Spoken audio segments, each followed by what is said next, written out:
Bonjour à toutes, bonjour à tous, nous sommes ravis de vous retrouver pour ce nouveau numéro de votre journal télévisé sur Vélizy TV. Sans plus attendre, voici les titres que nous allons développer pour ce vendredi 19 juin. Nous vous parlerons tout d'abord de handicap avec de jeunes Véliziens, puis nous vous emmènerons à la découverte de la naturopathie et des danses de salon en couple, puis enfin nous clôturerons avec la cérémonie du 18 juin. Vendredi 12 juin s'est achevée à Vélizy-Villacoublay la semaine du handicap dans les écoles primaires de la ville.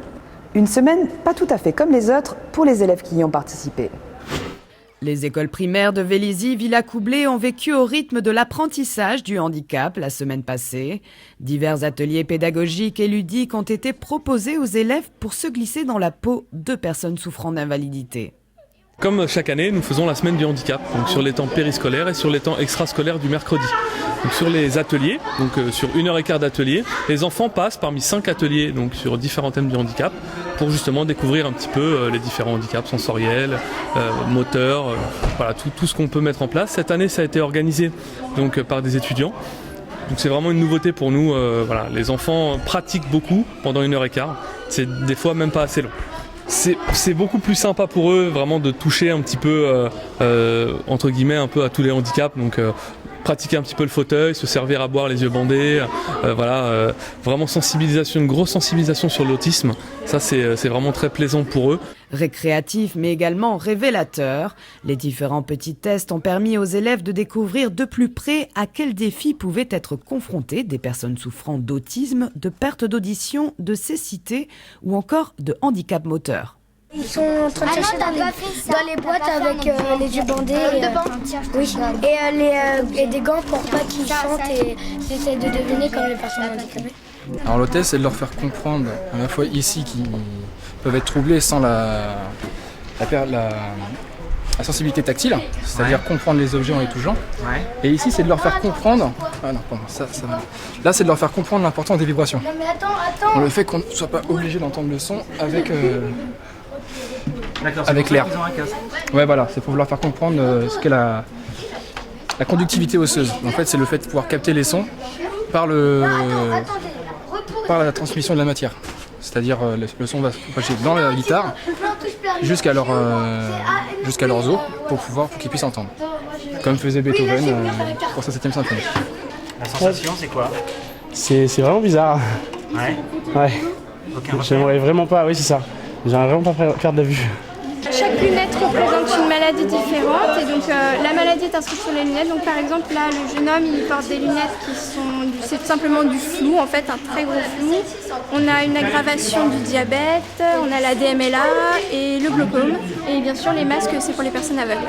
Les enfants ça les amuse assez, c'est beaucoup plus ludique et puis c'est une bonne manière de leur faire comprendre les choses. On sent un peu une sensation d'étourdissement. On ne sait pas trop où on va et on a toujours une impression qu'on va tomber et qu'on va se faire mal. On peut savoir où on est grâce à la chaleur parce qu'on sait toujours que le soleil, vers l'après-midi, il est plus vers l'ouest. Donc pour se repérer, c'est déjà un peu mieux. Le but, donc, c'est qu'ils se rendent compte des handicaps qui existent et qu'ils découvrent un peu les solutions. Ce que les gens utilisent pour les petites astuces au quotidien en fait, pour se remplir un gobelet ou des choses comme ça, se remplir un verre à l'aide du toucher, en voyant que le verre est plus lourd, que le verre est plus froid, en mettant son index dans le gobelet. On se met dans la situation de ceux qui sont en fauteuil roulant de tous les jours. D'accord, c'est compliqué? Non, c'est facile. Enfin là c'est facile parce que le terrain est plat. Oui voilà, mais je pense que si c'est en côte, ça va pas être plus facile. D'accord. T'en as vu la plus grande difficulté en fauteuil roulant, c'est de passer quoi? Un trottoir, monter dans un bus, tous ces trucs-là? Oui, monter, je pense. C'est monter sur un trottoir. D'accord. Alors et toi tu fais quoi là? Tu l'assistes, t'es derrière? Oui. Voilà, déjà handicapée. Je reste avec elle au cas où elle a besoin d'aide. Ouais. Si elle n'arrive pas à rouler, je prends ça et puis... Et puis tu l'aides? Oui, et puis je pousse. Permettre aux esprits de s'ouvrir et d'accepter le handicap dès le plus jeune âge, un concept défendu par les personnes qui souffrent de déficience et qui apprécient grandement la conduite de ces ateliers pédagogiques. Je suis ravie, en tant que représentante de l'Association des paralysés de France, plus on initie les jeunes au handicap, mieux ils nous regardent et puis ils appréhendent nettement moins le handicap. Et ils posent des questions qui sont tout à fait propices et ils s'intéressent. Il faut vraiment commencer l'éducation au niveau des enfants. Plus les enfants seront éduqués, plus le regard face au handicap, il n'y aura plus de regard, quoi. Et c'est ce qu'on souhaite, on souhaite être inclus dans la société. Si le regard de la population sur les personnes invalides a aujourd'hui grandement progressé, la partie en faveur de l'acceptation et de la normalisation n'est pas encore gagnée. Dans l'Hexagone, près de 12 millions de Français sont atteints aujourd'hui de handicap. La naturopathie, une discipline médicale encore méconnue et qui pourtant fait chaque jour de plus en plus d'adeptes en quête de sérénité et de solutions thérapeutiques plus douces et plus zen. Nous avons rencontré une naturopathe vélisienne. Apparue en 1902 aux États-Unis et en 1930 en France, la naturopathie ne date pas d'hier. Elle reste toutefois moins connue que ses pratiques consoeurs que peuvent être l'ostéopathie ou l'acupuncture. Elle s'inscrit pourtant dans la même mouvance, rechercher de la quiétude et un retour aux sources par des moyens naturels. La naturopathie, en fait, c'est une approche de l'être humain qui est globale. C'est-à-dire qu'on considère que l'individu est physique, mais qu'il est aussi impacté par son environnement, ses émotions, ce qu'il mange, évidemment, la pollution, voilà, tout ce qui l'entoure et tout ce qu'il vit, tout ce qu'il pense. Donc en naturopathie, on va faire d'abord un questionnaire afin de détailler un petit peu ce que vit la personne effectivement, pour pouvoir ensuite la conseiller au mieux dans son hygiène de vie, puisque les techniques en naturopathie, ça va être essentiellement des conseils en alimentation, exercice physique, relaxation, gestion du stress, et accessoirement l'utilisation d'huiles essentielles, des plantes, de massage bien-être, réflexologie plantaire, voilà, des exercices respiratoires. On a pas mal de petites choses qui peuvent accompagner chacun vers une meilleure santé. Souvent les gens ont quand même une demande précise, c'est assez variable, hein. On part de la fatigue à la dépression, au surpoids, mais également tout simplement pour des aigreurs d'estomac, des choses, voilà, des petites choses qui traînent et dont les gens ne parviennent pas à se débarrasser. Et voilà, donc en naturopathie, on va travailler sur le terrain, donc c'est vraiment le corps dans sa globalité, nettoyer un petit peu l'organisme, remettre un petit peu les choses en marche, de façon à ce que petit à petit, ils puissent retrouver aussi une autonomie par rapport à leur santé. Donc en fait, en tant que naturopathe, on va être vraiment un guide pour les gens, pour qu'ils apprennent à mieux s'alimenter et à mieux fonctionner dans leur vie tous les jours, pour se sentir en pleine forme en fait toute l'année. Attention, la naturopathie est une médecine douce qui a pour objectif d'harmoniser un individu et non de le guérir d'une pathologie. On est plus dans le rééquilibrage effectivement. En naturopathie, on ne guérit pas, on ne soigne pas. On n'a pas cette prétention, nous ne sommes pas médecins en tant que naturopathes. On n'a pas du tout même le même bagage. Donc on travaille plutôt en collaboration avec les médecins. Dans le cadre d'accompagnement de pathologie. Donc nous, on va être effectivement, en tant que naturopathe, plus orienté sur l'hygiène de vie des gens. C'est-à-dire ne serait-ce qu'en corrigeant l'alimentation, on a parfois 50% des résultats dans le mieux-être et vers le retour vers une santé qui est un petit peu plus optimisée, y compris quand il y a un traitement lourd. Ouverte aux particuliers comme aux entreprises dans le cadre de sessions, la naturopathie se destine au plus grand nombre sans distinction aucune. Côté pratique, une consultation dure approximativement 1 heure pour un tarif moyen de 70 €. Eldora Danse, l'école de danse de Vélizy-Villacoublay, nous a ouvert les portes de certains de ses cours. Des couples y virevoltaient avec aisance, enchaînant sur les pistes vernies des pas de cha-cha, de rock, de tango et de salsa.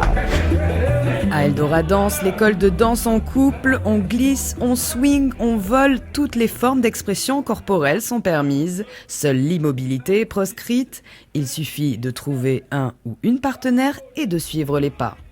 Ce qui est vraiment très intéressant et unique dans la danse de couple, c'est le fait que ce soit une activité que l'on fasse à deux, qui soit vraiment centrée sur l'homme et la femme, en général, et c'est le rapport qui existe entre les deux individus qui est primordial. Dans la danse de couple, ce qui est important, c'est que chacun respecte le rôle qui lui est attribué. Donc c'est un jeu, il faut accepter de jouer le jeu. L'homme, lui, a le rôle de guideur, c'est lui qui guide, et la femme doit suivre.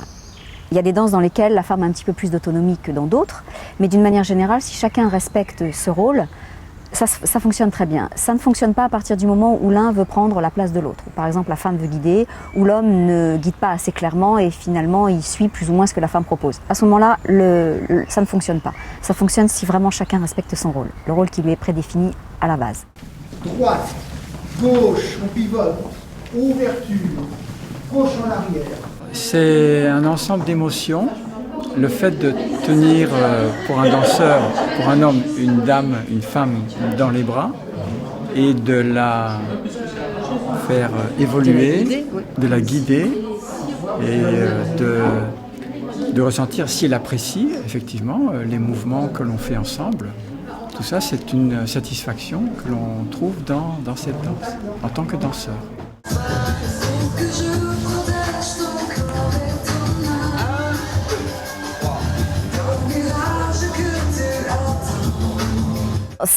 C'était considéré comme ringard à une époque. La danse de couple, ça avait bien marché après la guerre, la génération de nos parents. Puis ça avait eu un petit moment où ça avait un peu chuté dans les années 70-80 quand la mode du disco et toutes ces danses-là sont arrivées. Et c'est reparti à partir des années 85-90. Il y a une vraie demande parce qu'il y a un vrai partage et un vrai échange qu'on ne trouve pas quand on va danser tout seul dans une boîte de nuit. Mais la danse de couple ne se cantonne pas qu'à de seuls êtres qui se conjuguent à l'unisson sur une piste. Donc c'est une activité qui est également sociale parce qu'on danse pas simplement tous les deux tout seuls dans une salle, on danse dans un groupe. Donc il y a en même temps que la notion de rapport à l'autre et d'échange avec juste un partenaire, il y a aussi la notion que cet échange se fait dans un groupe, tous ensemble. C'est un moment de détente, c'est convivial, c'est sportif aussi, hein. C'est très agréable, hein. Franchement, c'est un vrai plaisir.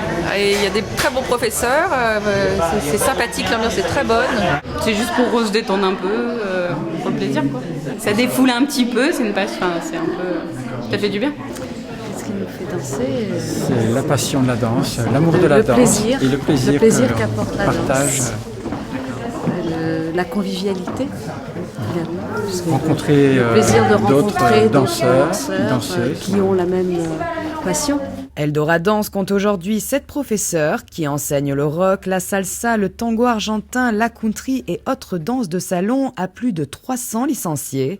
Non, la danse de salon n'est pas morte, elle fait même de plus en plus d'émules grâce à son accessibilité.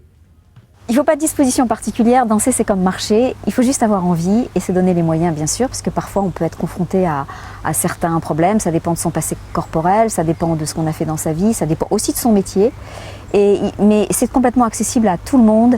Il y a des danses qui sont plus faciles d'accès que d'autres, c'est certain, des danses qui sont plus compliquées, il faut peut-être un peu plus de pratique de danse, mais danser c'est comme marcher, donc tout le monde peut danser comme tout le monde sait marcher. Jeudi était célébré le 75e anniversaire de l'appel du 18 juin. Souvenez-vous de cette date mythique, le fameux jour où le général de Gaulle a prononcé son discours sur les ondes de la BBC. 75 ans plus tard, l'émotion reste toujours perceptible. Ça y est.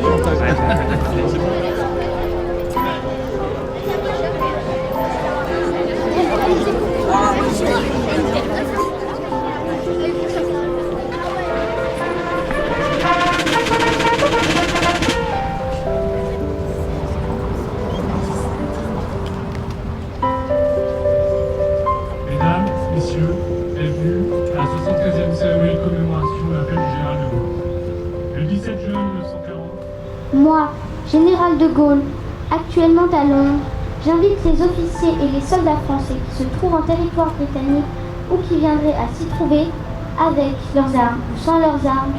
J'invite les ingénieurs et les ouvriers spécialisés dans les industries d'armement qui se trouvent en territoire britannique ou qui viendraient à s'y trouver, à se mettre en rapport avec moi.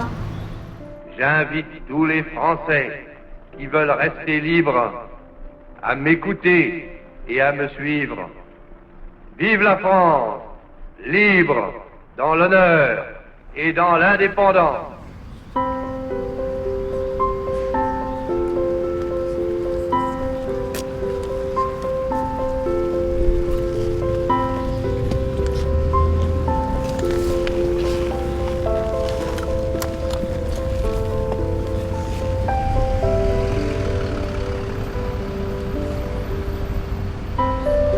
Bon, la preuve que les gens sont toujours présents 75 ans après, ce qui veut dire quand même dans la mémoire collective, cette date est historique.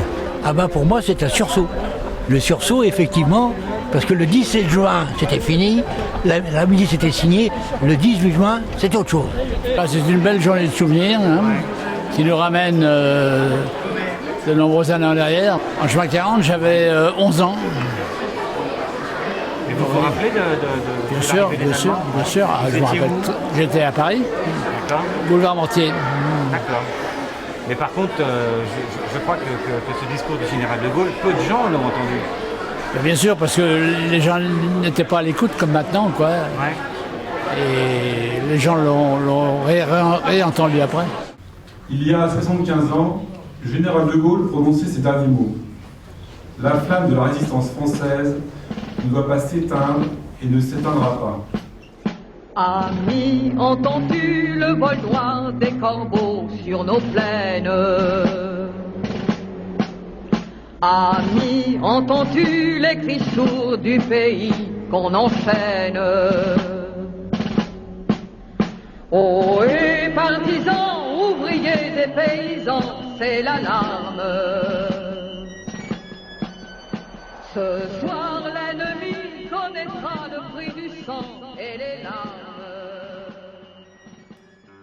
Avant de nous quitter, notre petit point habituel sur l'agenda vélizien. Dimanche 21 juin se déroulera la fête de la musique sur le parvis de Londres de 19h à minuit. Enfin, sachez que sont programmées la semaine prochaine 2 nouvelles réunions de quartier. La première pour le quartier du village le lundi 22 juin à 20h30 à la résidence Madeleine Wagner. Et la seconde pour le quartier du Clos également à 20h30 le jeudi 25 juin. Ce JT est maintenant terminé. Merci de l'avoir suivi. À la semaine prochaine sur Vélizy TV. Vous avez compris le message? À la semaine prochaine sur Vélizy TV.